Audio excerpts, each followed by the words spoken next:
اللہ اکبر۔ رواں ہفتے ایک معروف اداکارہ عائشہ خان کے انتقال کی خبر بہت مشہور ہوئی۔ مرحومہ اداکارہ کی عمر 77 سال بتائی جا رہی ہے۔ ان کے انتقال کا علم تقریباً 7 روز بعد ڈیڈ باڈی کی اسمیل سے ہوا، بدبو سے ہوا۔ گلیمر کی دنیا کی چکا چوند میں زندگی گزارنے کے بعد بڑھاپے میں کئی بیماریوں اور ٹانگ میں فریکچر جیسی تکلیف تنہائی میں گزار کر گھر میں بغیر بچوں اور رشتہ داروں کے تنہائی میں انتقال کر گئیں۔ اب پاکستان میں اولڈ ایج ہومز کا بڑھتا ہوا رجحان اور یہ خطرناک بڑھاپا اور زندگی کا اختتام کس کلچر کو فالو کرنے سے آ رہا ہے؟ اکثر اولادیں والدین کو چھوڑ کر باہر ملکوں میں کمانے کی خاطر نکل جاتی ہیں۔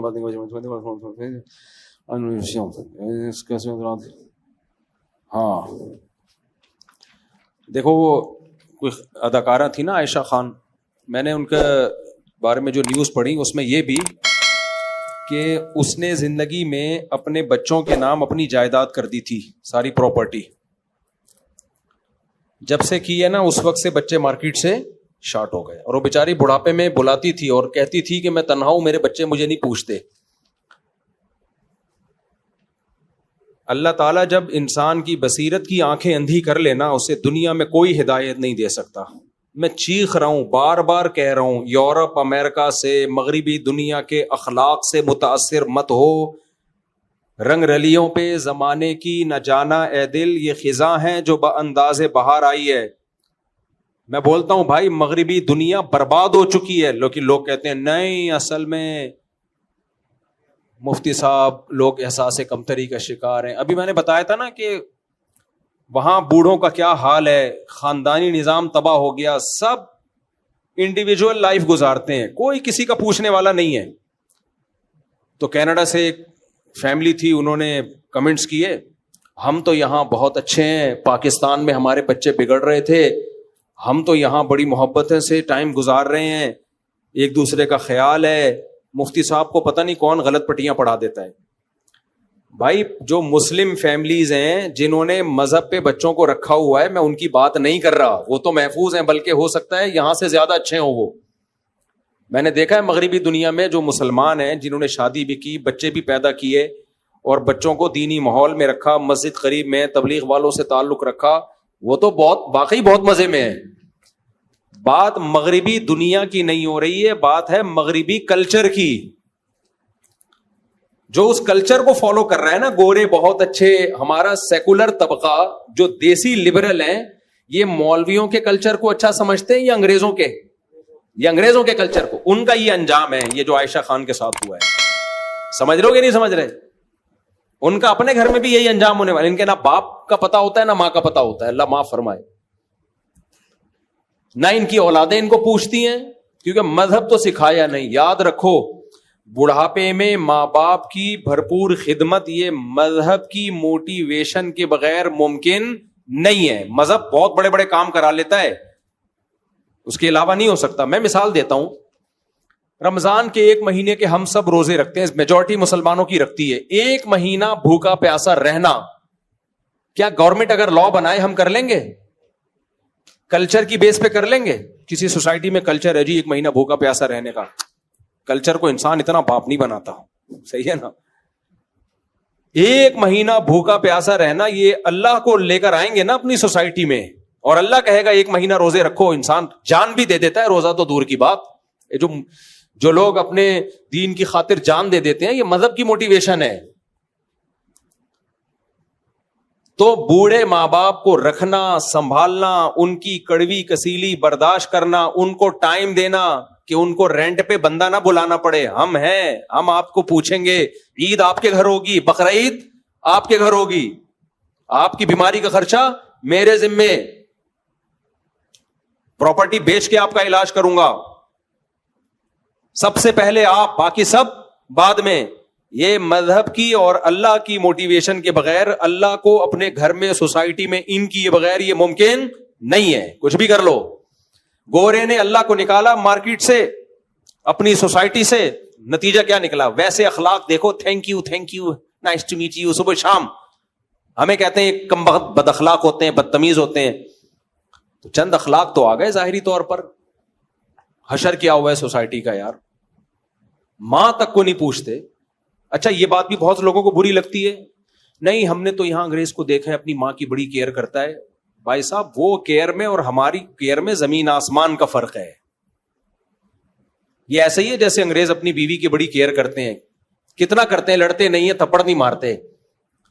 یہ کیئر تو آج آپ کی بیوی آدھا بل دے گیس کا, آدھا خرچہ سارا خود اٹھائے. وہ کیا خیال ہے, میری گھر والے اگر میرے 4 گھر والے مجھے کہہ دیں کہ آپ کا اتنا خرچہ, مجھے کتنا خرچہ ہو رہا ہے, کبھی چھاؤں میں آؤ بتاؤں گا, اور چندے کے پیسوں سے نہیں کر رہا میں, یہ بتا دوں میں 1 روپے چندے کا دائیں میں اپنا ہے سارا. لوگ کہتے ہیں سورس آف انکم کیا ہے, کہ وہ بھی کبھی چھاؤں میں آؤ بتا دوں گا. حلال ہے, بزنس ہے, کاروبار ہے. تو اب مولویوں کو, لوگوں کو کھاتے ہوئے پیتے ہی اچھے نہیں لگتے, تو پھر تو تمہارا مسئلہ ہے نا, پھر تو وہی کیڑوں والا لطیفہ فٹ ہوگا تمہارے اوپر. تو اب اگر میرے گھر والے مجھے کہیں نا, میرے 4 گھر والے, اللہ ان کو یہ کہنے کی توفیق عطا فرمائے کہ ایسا ہے کہ آپ کا خرچہ بہت ہو رہا ہے, آپ کا اپنے لیے تو کچھ بچتا ہی نہیں ہے, وہی جو ریوو تھی کتنے سال سے لے کے گھوم رہا ہوں, وہی لے کے گھوم رہے ہو.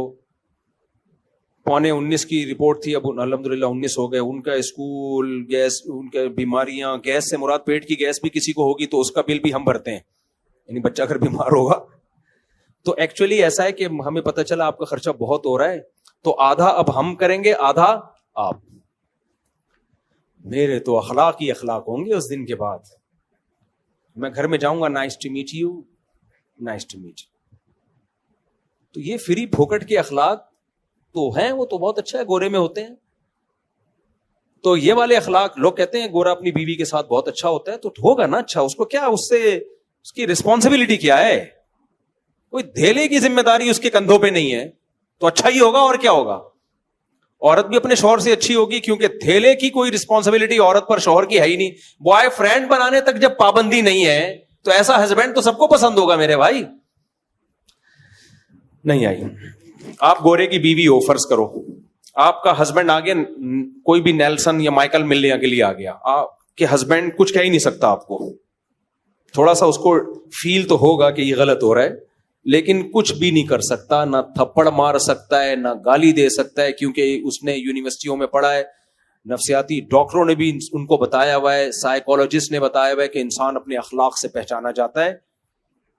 تیز آواز سے بات کرنا, جذباتی ہونا, رگے پھولنا, یہ پاکستانی جیسے جو غریب ملکوں کے لوگ ہیں جو بنیاد مرصوص پہ بس خوش ہو گئے, وہ باقی تو کچھ ہے نہیں ان کے پاس, اسی پہ ان کی اسٹیبلشمنٹ ان کو مطمئن کر دیا, چپ کر کے بیٹھے رہو آرام سے, بس اتنا کافی ہے فی الحال. تو یہ غریبوں کا کام ہے.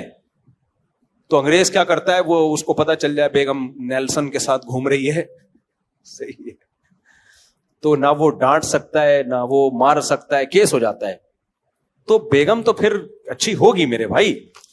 تو بات ہوتی ہے کہ جہاں رسپانسبلٹی ہو, ذمہ داریاں, ہم ذمہ داریاں اٹھاتے ہیں, تو یہ اسلام کی وجہ سے ہماری ایک سوسائٹی. ایک اور واقعہ سناتا ہوں, اس سے انشاءاللہ اچھی طرح سمجھ میں آ جائے گا میں کیا کہنا چاہ رہا ہوں. کل کی بات ہے, مجھے ایک سسٹم خریدنا تھا, میں صدر گیا اپنے دوستوں کے ساتھ, کمپیوٹر خریدنا تھا. میں گیا صدر مارکیٹ میں, ایک ایل ای ڈی لینی تھی, جن سے میں نے ایل ای ڈی لی, میں ان کے پاس آ کے بیٹھ گیا. کل کا واقعہ, یہ پرانا نہیں ہے. وہ کھا رہے تھے انڈا چھولا اور روٹی. خدا کی قسم بہت دل چاہ رہا تھا کہ مجھے بھی پوچھیں, لیکن میں نے عزت پہلے, کیونکہ وہ انڈا چھولا, اور ان کو پتا یہ بھی تھا میرے ساتھ, میں ان سے بار بار کہہ رہا تھا یہ پوچھ نہیں رہے یار. ان کو لگ رہا تھا ہم مفتی صاحب کو چھولے اور انڈے اور یہ روٹی کھلائیں, یہ مفتی صاحب کی انسلٹ ہے. ان کا خیال تھا مفتی صاحب ہیں بھائی, انڈے چھولے کیا مفتی صاحب. اور میرا خدا کی قسم جو دل چاہ رہا تھا نا انڈے چھولے کھانے کا, اور وہ کھائے, اتنی دیر لگا دی انہوں نے, بھائی ہٹاؤ یار جلدی سے, میرا دل چاہ رہا ہے کھانے کا.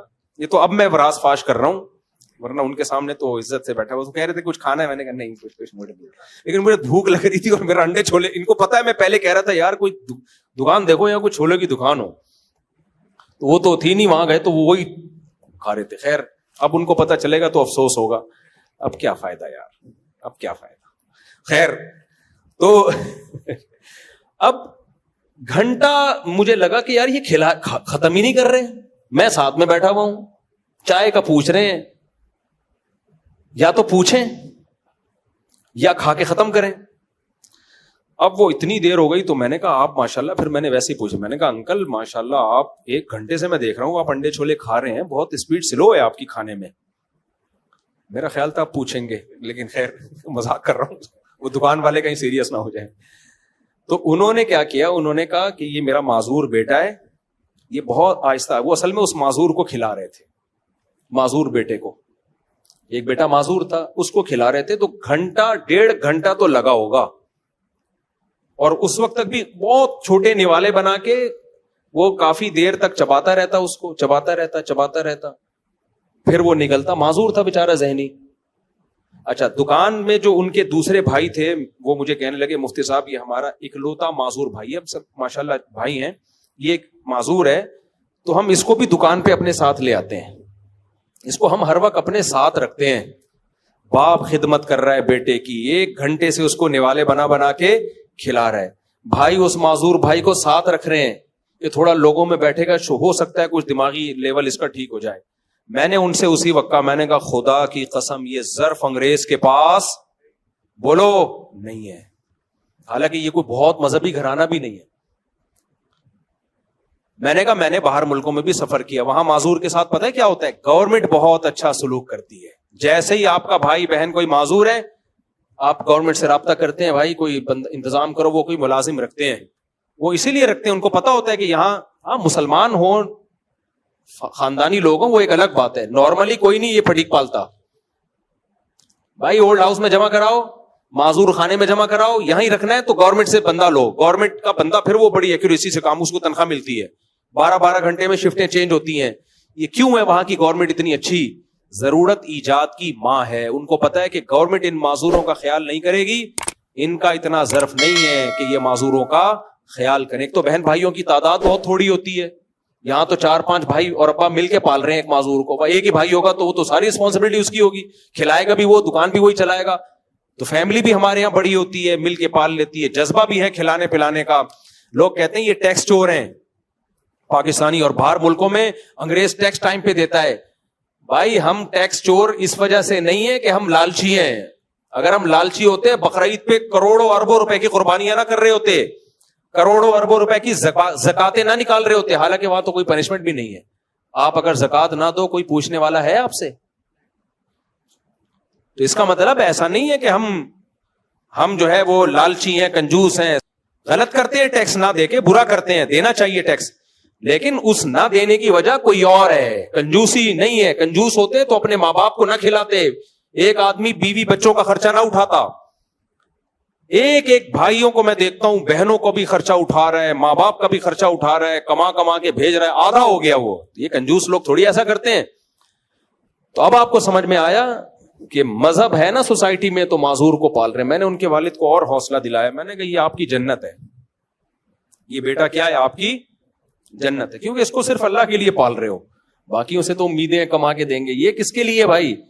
اللہ کے لیے, آزمائش ہے. تو اس لیے یہ تو جنت ہے آپ کی. کتنی میں نے ہمت ہوئی یار, 1-1.5 گھنٹے سے نکمے بنا, ہم تھک جائے آدمی بھائی. تو یہی خدمت ماں باپ کی بھی لوگ کر رہے ہوتے ہیں, بوڑھی ماں کی بھی کر رہے ہوتے ہیں. تو مولویوں کو برا بھلا کہتے رہتے ہیں سیکولر لوگ, تو ان کا اپنا بڑھاپا کیا ہوتا ہے.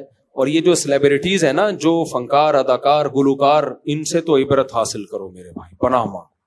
ان کی چمک دھمک آپ کو تھوڑی دیر کے لیے ٹی وی پہ نظر آتی ہے, بس اسٹیج پہ جب ایوارڈ دینے کے لیے بلایا جاتا ہے, ورنہ ان کی حقیقی زندگی میں سکون نہیں ہے.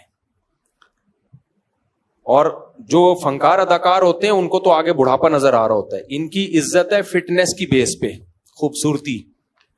خوبصورتی ختم, عزت ختم.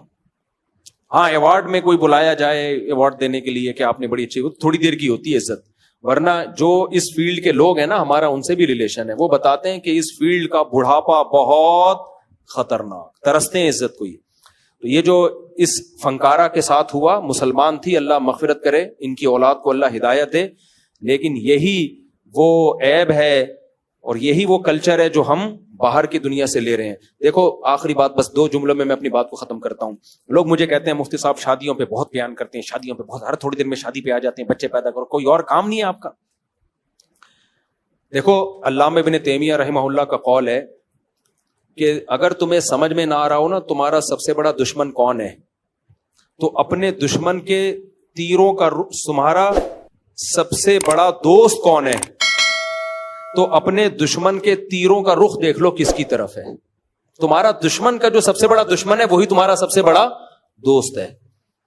اسی طرح یاد رکھو کہ دشمن کی انویسٹمنٹ کس چیز پہ سب سے زیادہ ہو رہی ہے. آپ کو معلوم ہے مغربی دنیا کیا ہماری نماز روزے سے ناخوش ہے؟ بولو. کبھی آپ نے دیکھا کہ جو اسلام دشمن عناصر ہیں کبھی حج کے خلاف انہوں نے آواز اٹھائی ہو کہ حج بین ہونا چاہیے؟ کبھی سنا آپ نے کہ اربوں روپے خرچ کر رہے ہو یار یہ حج کا سیٹ اپ ختم کرو؟ نہ. کبھی آپ نے سنا کہ یار یہ جو مسجدیں پھیلتی چلی جا رہی ہیں بند ہونی چاہیے؟ کبھی سنا؟ یورپ امریکہ میں جتنی چاہیں مسجدیں بنا لیں آپ, لیگل وے میں چلیں, کوئی پابندی نہیں ہے. تراویاں پڑھیں عشاء کے بعد سے لے کے فجر تک پڑھیں, کوئی پابندی نہیں ہے, اور نہ اس کو روکنے پہ وہ پیسہ خرچ کر رہے ہیں. میں سمجھا پا رہا ہوں اپنی بات؟ پتہ ہے 2 چیزوں پہ پیسہ خرچ ہو رہا ہے صرف.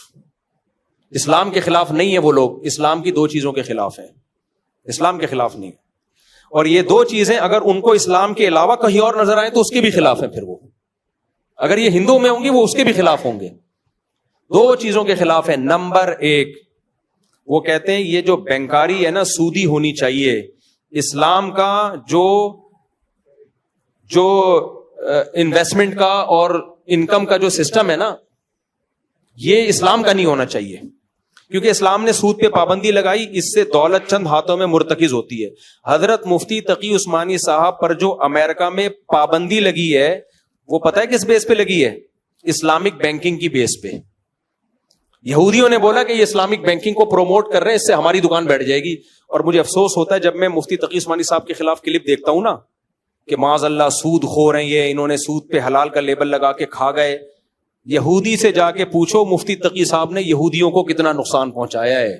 انہوں نے مفتی تقی صاحب کو امریکہ میں بین کروا دیا. پوری کتاب چھپی ہے انگلش میں یہودیوں کی مفتی تقی عثمانی صاحب کے خلاف. اس بیس پہ پابندی لگی ہے اور ہمارے لوگ انہی کے خلاف بول رہے ہیں.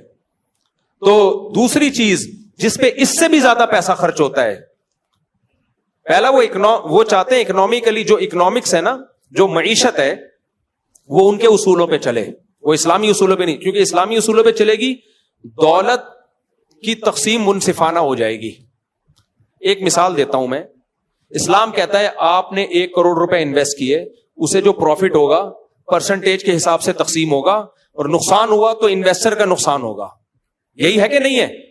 یار مجھے بتاؤ نا, میں نے 100 بکرے خرید کے ایک غریب کو دے دیے, پیسہ لگایا کہ یہ بیچ مارکیٹ میں, وہ بکرے مر گئے, نقصان کس کا ہے؟ میرا. اس کا کوئی نقصان نہیں ہے, اس کی محنت ضائع ہو گئی, بس یہ نقصان ہے. یہ منصفانہ تقسیم ہے کہ بیچارے کے پاس پہلے ہی پیسہ نہیں تھا, لاس بھی اس پہ ڈال دو, اس کا تو دیوالیہ ہو گیا. اب یہ اگر اسلامی طریقے سے ہو تو مزاربت کی بیس پہ ہوگا. بھائی میرا پیسہ ہے, محنت تیری ہے, پروفٹ پرسنٹیج کے, جتنا پروفٹ ہوگا تیری پرسنٹیج بھی بڑھے گی اس میں. اب ہو کیا رہا ہے, میں اگر سود کی بیس پہ دوں تجھے بکرے خریدنے 1 کروڑ روپے میں نے تجھے لون دیا. کیا دیا؟ قرضہ. یہ لون تو نے نفع کے ساتھ لوٹانا ہے. اس نے لون کے بکرے خریدے, بکرے مر گئے, اس نے مجھے سود بھی دینا ہے, اور وہ 1 کروڑ کہاں سے دے گا وہ؟ تو اس سے کیا نقصان ہوتا ہے سودی نظام سے؟ غریب کا بیڑا, یار غرق تو بول دو نا, اس میں کیا جا رہے ہیں آپ؟ بیڑا غرق کروا تھوڑی رہے ہیں, آپ سے بلوا رہے ہیں کہ ایسا ہوتا ہے بیڑا غرق.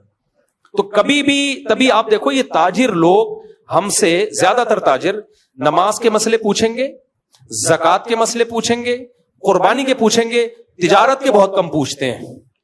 میں نے ایک دفعہ پنجاب میں کوئی تاجروں سے بات کی کہ میں ایک ورکشاپ کروانا چاہتا ہوں تجارت کے شرعی مسائل پر, ہم تاجروں کو ٹریننگ دیں گے کہ شرعی لحاظ سے تجارت کب جائز ہوتی ہے کب ناجائز. آج تک وہ دن نہیں آیا, کہہ رہے ہیں تاجر لوگ آمادہ ہی نہیں ہوتے اس پہ. میں نے کہا ان کو بولو ڈرو مت, ہم کوئی آپ کے تجارت بند نہیں کر. ان کو ڈر لگتا ہے یار یہ حرام چیزوں پر ہم کو کھائیں گے کہاں سے ہم. میں نے کہا شریعت میں متبادل ہے, جائز متبادل. تو سب سے زیادہ وہ کوشش کس پہ کرتے ہیں؟ معاشی نظام ان کا چلے, کیونکہ پیسہ ان کی مرضی کے لوگوں کے ہاتھ میں آئے. دوسری چیز جس پہ اس سے بھی زیادہ انویسٹمنٹ ہے وہ آپ کا فیملی سسٹم تباہ کرنا. بات سمجھ میں آ رہی ہے کہ نہیں آ رہی ہے؟ اب اس کے لیے انہوں نے لیبل اچھے اچھے لگائے. اگر وہ ایسے کہتے کہ زنا کو معاشرے میں عام کرو, خاندانی نظام کو تباہ کرو, تو ہم مان لیتے؟ بولو نا, مان لیتے ہیں. جب کوئی چرسی کسی کو چرس پلاتا ہے تو یہ کہتا ہے میں چاہتا ہوں جیسا میں برباد ہو گیا ہیروئن پی کے میری ہڈیاں نکل آئیں, تو بھی ہڈیاں نکال, تو بھی مر, تیرا پروگرام جائے گا ور. کیسا شعر کہا میں نے. تو پیے گا ہیروئن, وہ آئے گا کہ ہم تو ڈوبے ہیں سنم, تم کو بھی لے ڈوبیں گے. وہ آئے گا لگا کے دے, خدا کی قسم ایسا مزہ آئے گا, مزہ نہ آئے پیسے واپس. آپ اس کو بولے تیری تو ہڈیاں نکل گئیں. ابے یہ ہڈیاں نہیں ہے, لائف کو انجوائے کرنا اسی کو تو کہتے ہیں. اور تو اتنا نہ پینا کہ ہڈیاں نکل آئیں. تو وہ اچھے لیبل لگائے گا. تو اب مقصد تھا خاندانی نظام کو تباہ اور برباد, کیونکہ ہمارا مذہب اگر محفوظ ہے نا, ہم مسلمان ہیں بھائی, یہ سوسائٹی ہے نا, سوسائٹی سے نکلنا آسان تھوڑی ہوتا ہے. تو اس خول سے نکالا جائے, اس کے لیے انہوں نے مردوں سے زیادہ محنت کی عورت پہ. بے حیائی مردوں سے نہیں پھیلتی, مرد ہمیشہ سے ٹھرکی تھے, ٹھرکی ہیں, ٹھرکی رہیں گے, سوائے چند فیصد لوگوں کے. مرد کو جب عورت فری میں ملتی ہے, تہجد گزار ہوگا, نیک ہوگا, وہ جائے گا کہے گا توبہ کر لوں گا بعد میں, ایک دفعہ ٹھرک پوری کرو. اللہ ماشاءاللہ بہت کم لوگ یوسف علیہ السلام جیسے, اور جو 7 آدمی عرش کے سائے میں ہوں گے جن کو عورت دعوت دے اور وہ زنا سے بچ جائیں, ایسے لوگ مارکیٹ میں کیا ہوتے ہیں, شارٹ. عورت کی طبیعت میں اتنی ٹھڑک نہیں ہوتی, اس کی طبیعت میں حیا ہے. وہ چاہتی ہے بھائی میں اپنے شوہر کے حوالے اپنے آپ کو کروں گی, میرا شوہر ہو, میرے بچوں کا باپ ہو, مجھے خاندان ملے, مجھے سوسائٹی ملے, مجھے عزت ملے, جیسے میری ماں کو ملی تھی, میری دادی کو ملی تھی. ایسے تھوڑی کوئی بھی آ جائے میرے پاس. تو انگریز نے سوچا کہ محنت مرد پہ نہیں کرنی, کس پہ کرنی ہے, عورت پہ. کس پہ کرنی ہے بھائی, اور عورت کا بیڑا غرق کرنا ہے. تو اس کو کہا کہ آزادی, کیا اس کو سکھایا, پردے سے آزاد ہو جاؤ, بس اتنا کافی ہے. گھر کی 4 دیواری سے آزاد, جاب کرنا جیسے تمہارا حق ہے, جیسے تمہارے شوہر کا حق ہے, تمہارا بھی حق ہے. ابے جاب کرنا حق نہیں ہوتا, کمبختوں ذمہ داری ہوتی ہے. تم کمبختوں یہ ذمہ داری کو کیا کہہ رہے ہو, حق ہے. بے وقوفوں والی بات ہے یار, میں کما رہا ہوں, یہ میرا حق نہیں ہے, میری ذمہ داری ہے. اگر آپ مجھے ذمہ داری سے ہٹا دیں گے میری تو عیاشی بڑھے گی. واہ بھائی واہ. اسلام نے عورت کو آزادی دی تھی کہ تم جاب کی پابندیوں سے آزاد ہو, تمہارے شوہر کی ذمہ داری ہے جاب کرنا. اس کو بول دیا کہ تم آزاد ہو, جاب کرو. ابھی ایک لبرل انٹی کا بیان آیا, بڑا خاندانی بیان کیا. اس نے کہا ہمیں الو بنایا گیا ہے کہ جاب کرنے میں ہم آزاد ہیں. کہہ رہے ہیں آزاد نہیں, ہم تو اور مصیبت میں آ گئے. ہم جاب کر کے کمبخت سسرال کو بھی کھلا رہے ہیں, بچہ بھی پال رہے ہیں, اور گھر بھی ہم سنبھال رہے ہیں, اور میاں صرف ایک جاب کر رہا ہے.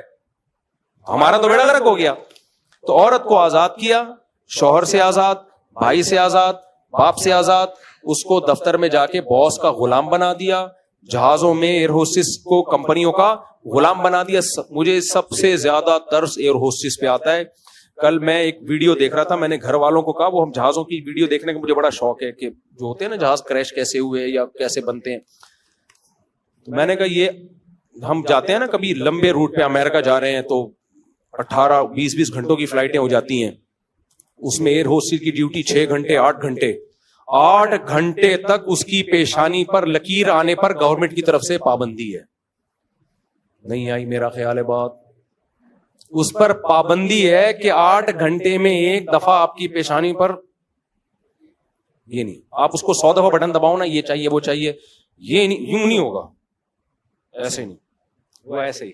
تھینک یو, شکریہ, تھینک یو. ابے خدا کی قسم بہت مشکل ہے یہ تھینک یو. آدمی کا دل چاہتا ہے رکھ کے چماٹ لگائے. بعض کسٹمر ایسے ہوتے ہیں, یار ابھی چائے پیتی ہے, ابھی پانی منگوا رہے ہو, ایک دفعہ منگواؤ نا. گھر میں تو بول دے گی بیوی, انڈے لینے بھیجا تھا, ڈبل روٹی اٹھا کے لے آئے. لیکن ایئر ہوسٹس نہیں کہہ سکتی. یہی ایئر ہوسٹس کسی مالدار کی بیوی ہوتی جو اس سے ڈبل مالدار ہوتا, وہ اس کو یہ ساری سہولتیں گھر میں اس سے ڈبل دے رہا ہوتا اور ڈانٹے بھی سن رہا ہوتا. لیکن مالدار کو دوسری شادی سے بولو نا روک, وہ کروڑ پتی ارب پتی آدمی میرے دوسری شادی کے بیان پہ اعتراض کر رہا ہوگا. بھائی تو ایئر ہوسٹس سے شادی کر, جتنی اس کی تنخواہ ہے 10 لاکھ تنخواہ ہے, تو 20 لاکھ دے اس کو. ایسے ایک کروڑ پتی ہیں, لیکن اس کروڑ پتی کو سمجھا دیا شادیاں وادیاں کرنا بری بات ہے, وہ بھی عیاشی میں لگا ہوا ہے. خیر, تو عورت کو بے پردگی کرا دی اس سے خاندانی نظام تباہ ہو گیا. پھر عورت کو کہا تم بچہ پیدا کرنے کی مشین نہیں ہو. اگر ہو بھی گئی نا شادی, اب اسے نسل بنانے سے روکا جا رہا ہے. حالانکہ اولاد گفٹ, یہ ایسے ہی ہے جیسے آپ کے گھر میں نوٹ چھاپنے کی مشین آ جائے, تو آپ بولو گے کہ میں نوٹ چھاپنے کی مشین مجھے نہیں چاہیے ہے؟ بھائی وہ نوٹ چھاپ رہی ہے. عورت پیدا وہ گدے گھوڑے نہیں پیدا کر رہی, وہ انسان پیدا کر رہی ہے, بیٹے بیٹیاں پیدا کر رہی ہے. تو یہ تو مشین بہت اچھی مشین ہے بھائی. زمین آلو پیاز ٹماٹر پیدا کرتی ہے, کسان کے دل میں قدر ہوتی ہے. اور یہ کون پیدا کر رہی ہے؟ انسان.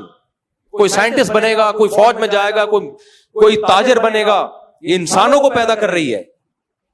تو اس کو یہ سکھا دیا ہم بچے پیدا کرنے کی مشین نہیں ہے. اس سے اس کی تنہائیاں. عورت کا سب سے بڑا سرمایہ, دیکھو کوئی عورت کو عزت دے نہ دے, اسلام, کلچر, فیملی پابند, یعنی اخلاقیات کیا کہتی ہیں, ماں سے بڑا حق آپ پر کسی کا نہیں ہے.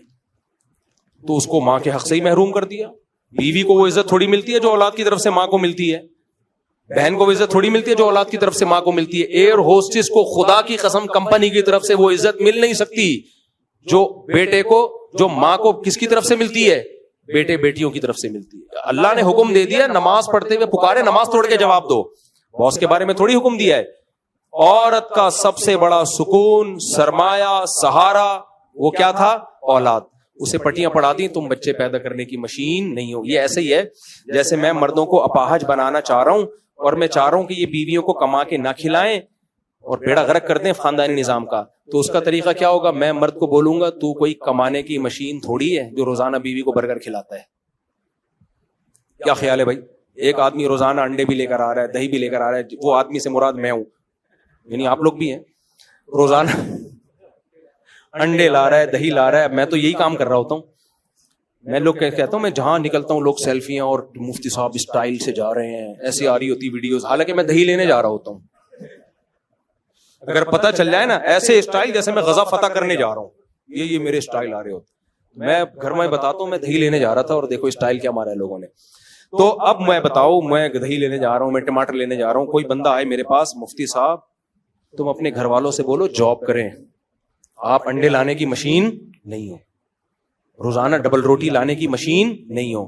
تو دیکھو وہ میرا خیر خواہ بن کے اصل میں میرا بیڑا غرق کر رہا ہے, گھر توڑ رہا ہے. وہ گھر کو کیا کر رہا ہے بھائی؟ اپریشیٹ کرو مفتی صاحب, خاندانی آدمی ایسے ہی ہوتا ہے, کبھی دہی لینے جا رہا ہے, کبھی انڈے لینے جا رہا ہے. یہ اچھے شوہر ہونے کی علامت ہے. تو بیوی کے بارے میں نبی کی موٹیویشن کیا ہے؟ تزوج الودود الولود, تزوج الودود الولود. بیوی وہ اچھی جو تمہیں کثرت سے اولاد دے, کیونکہ اس سے تمہیں تمہارا اولاد ایلفی کا کام کرتی ہے, ماں باپ کو جوڑ دیتی ہے. وہ جتنے زیادہ بچے ہوں گے چھوڑنا اتنا مشکل. آدمی کہتے ہیں بچوں کو لے کے کہاں جاؤں گا میں, وہ ایلفی کا کام دیتے ہیں, بچے جوڑ دیتے ہیں ماں باپ کو, پھر سہارا بنتے ہیں, پھر ان کی خوشیاں غمیاں سب مشترک ہوتی ہیں. تو جو سب سے بڑی چیز بیوی کو آپ کے ساتھ جوڑنے والی, آپ کے دل میں اس کی محبت پیدا کرنے والی, اس کو یہ کہہ کے کہ بچے پیدا کرنے کی مشین نہیں ہو. تبھی میں کہتا ہوں جو عورتیں بچے نہیں پیدا کرتی ہیں اور کہتی ہیں ہم کو بچے پیدا کرنے کی مشین ہے, تو ان کو بولا کرو ہم کیا کمانے کی مشین ہے.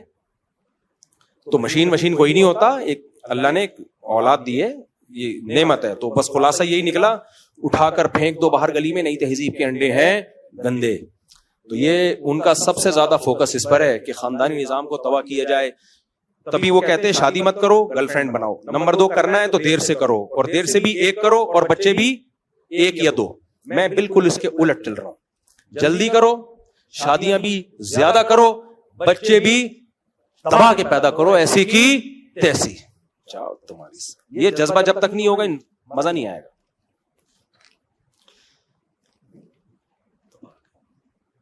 لوگ کہتے ہیں بگڑ جائیں گے, 2-4 اسپیئر میں بگڑنے کے لیے اتنے پیدا کرو کہ بگڑ بھی جائے نا, 2-4 تو کام کے نکلیں گے نا. ایک ہی انڈا وہ بھی گندا. ایسے لوگ ہیں, 2 بچے ان کی بیچارے عائشہ خان کے تو میرا خیال ہے 2 بچے تھے, 2 بچے تھے, انہوں نے چھوڑ دیا. اور پھر یہ 2 آپ کے کتنے 4 ہیں.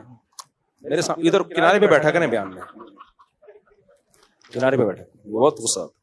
مفتی صاحب آپ نے ہاں کوئی صحت کا ایشو ہو تو وقفہ کرنے میں کوئی حرج نہیں ہے, شرعن جائز ہے بھائی, صحت کی وجہ سے کہ بھائی اگر 2-3 بچے ہو جائیں, ذرا 1-2 سال وقفہ کر لیں, 2 سال وقفہ کر لیں, اس میں کوئی وہ شرعن جائز ہے.